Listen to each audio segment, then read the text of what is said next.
Hello, Morocco! This is Ryan from Maroc Treasure with some weekend wisdom for you. Welcome to our series on money, where we're going to help you get on the pathway to wealth. You ready? Let's do it.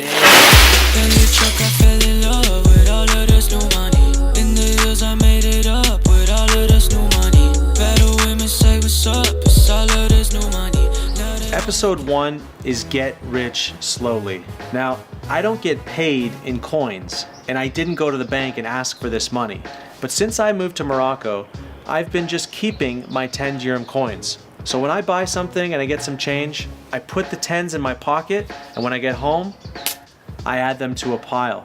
A few years later, voila! Episode 1 is Get Rich Slowly because small actions done consistently over time generate huge results. If you throw just one coin a day like this into a box, after 30 years, you'll have 110,000 dirhams. If 10 dirhams sounds like a lot, you can use 5. Or if 10 dirhams doesn't sound like a lot, you can use a 20 or a 50. The point is that small actions done consistently over time generate big results. So if you want to get rich, start now. Episode 2 is Stop the Leaks. Last week we talked about how just adding one coin a day can make a huge difference over time. But in the same way that you can save a huge pile of money, you can also lose a huge pile of money through your spending habits. So at the end of the month, do you know where all your money went? Do you know how you're spending your money? Let's talk about some simple daily actions like smoking. If you smoke just 5 or 6 cigarettes a day, in a year you're spending 4,000 dirhams. Or just a simple cup of coffee or a glass of tea. These small daily actions can add up over time. Now there's nothing wrong with having a coffee, but are your daily choices leading you in the direction that you want to go, towards wealth and financial security? So how do you know? How do you know where your money goes? You cannot manage what you don't measure. So you need to track your spending. I challenge you to track every single dirham that leaks out of your wallet for 1 month, and then to categorize it and see, are there any leaks that I can stop? Even a small change in your daily spending can generate huge results over time. Episode 3 is Pay Yourself First. This simple formula here depicts the real difference between the rich and the poor. The poor take their income, they spend what they need to, and if there's ever any money left over at the end of the month, it goes into savings. Whereas the rich take their income, they pay themselves first, and the remainder is what they use for the spending. It's a subtle, simple shift, but it makes a huge difference. And the reason is because there's never any money left over at the end. There's always something to spend money on. There's always new technology, new clothes, new restaurant to try, a vacation, car. There's always something more exciting to buy than investing for our future. The rich know this, and that's why they have an automatic payment into their investments. They pay themselves first. Now, this is difficult to do at the beginning. It's like starting to ride a bike. You have to pedal to get going, but if you're going down a hill, it gets easier. You start to gain momentum. So anytime you get some money that comes into your life, automatically pay yourself first. This is a key way to grow your wealth for the future.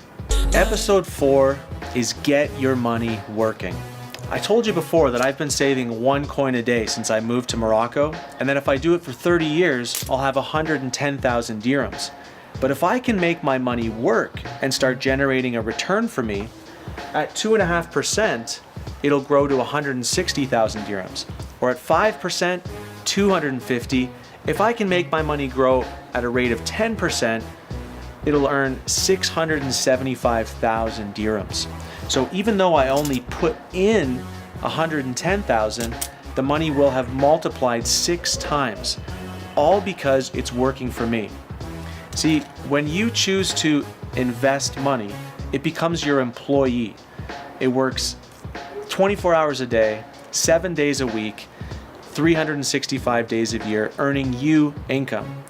If I just simply save this money, I throw it into a box, it collects dust in my office. But if I put this money to work, if these dirhams become my employees, they start earning me income. And that's the key to growing your wealth.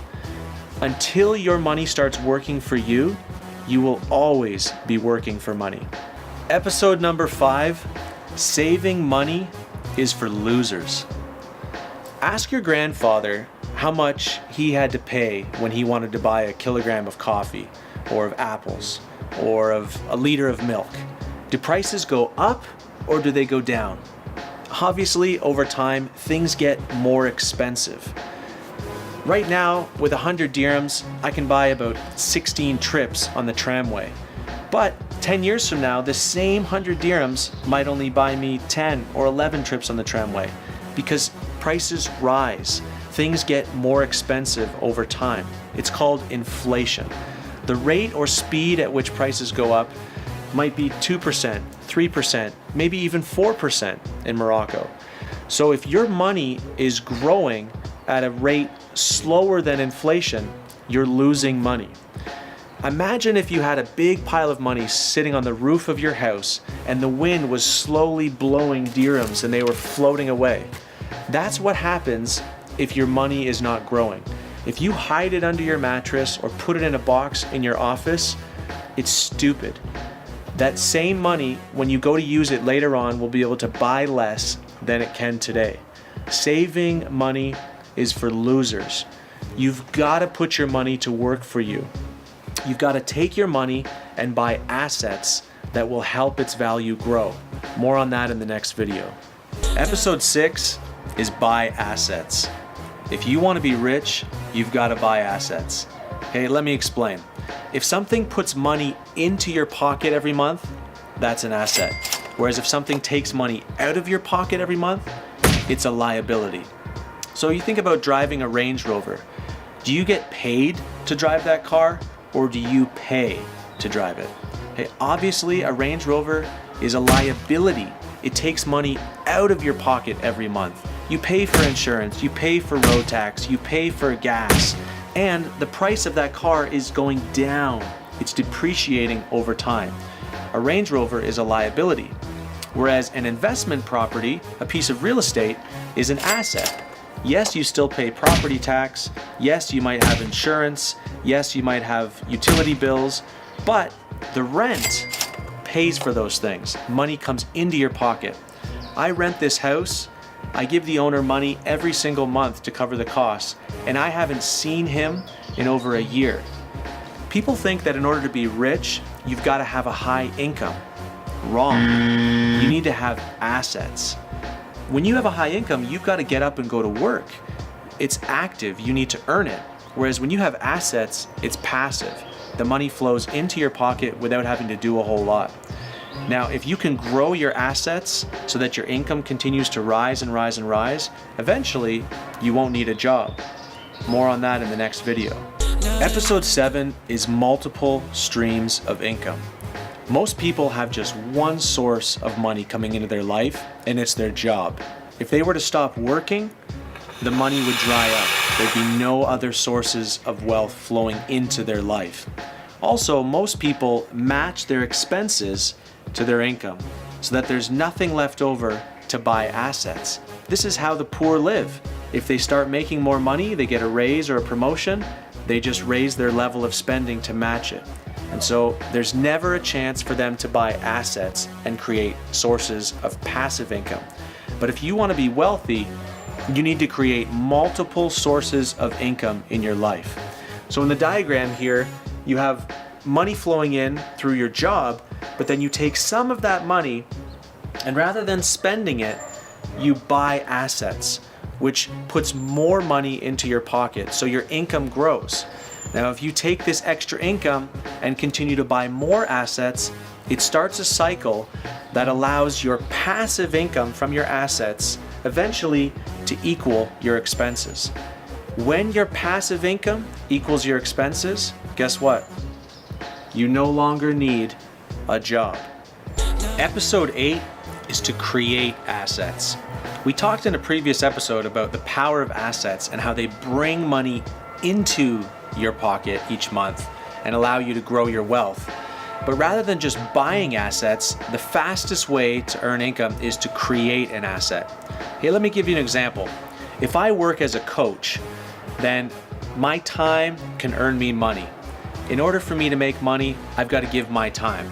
Now, even if I'm paid thousands of dirhams per hour, if I want to get those dirhams, I've got to show up. I've got to go to work. I've got to meet with somebody.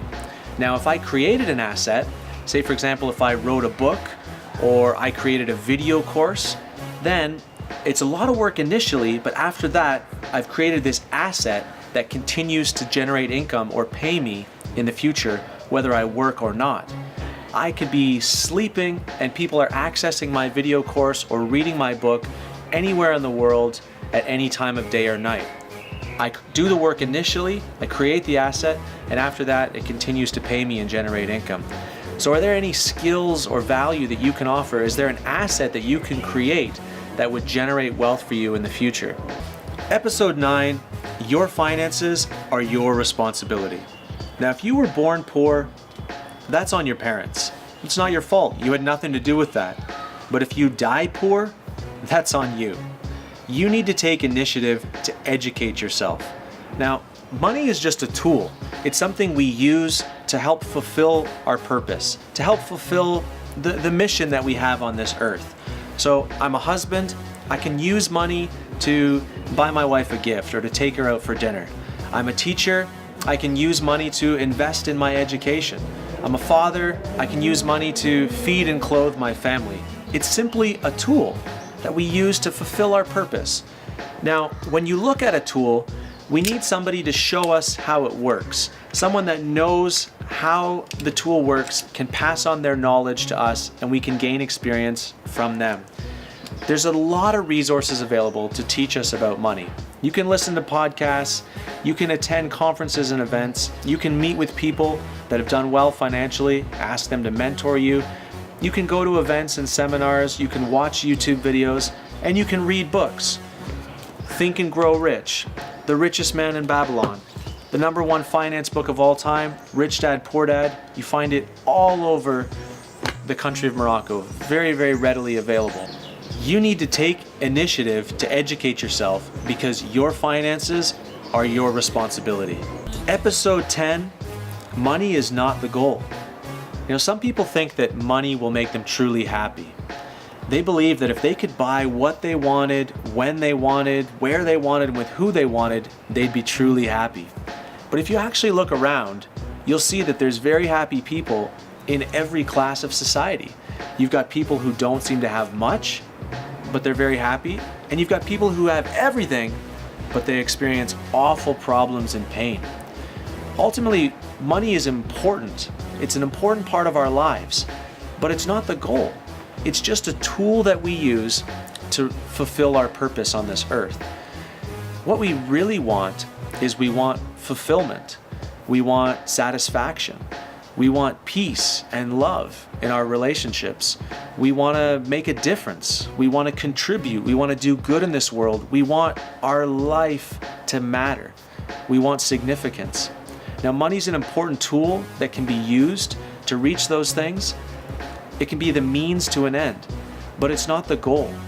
And as you're making choices with your life about what to do and what to pursue, what your priorities are, make sure you recognize that money is not the goal, and money will not make you truly happy.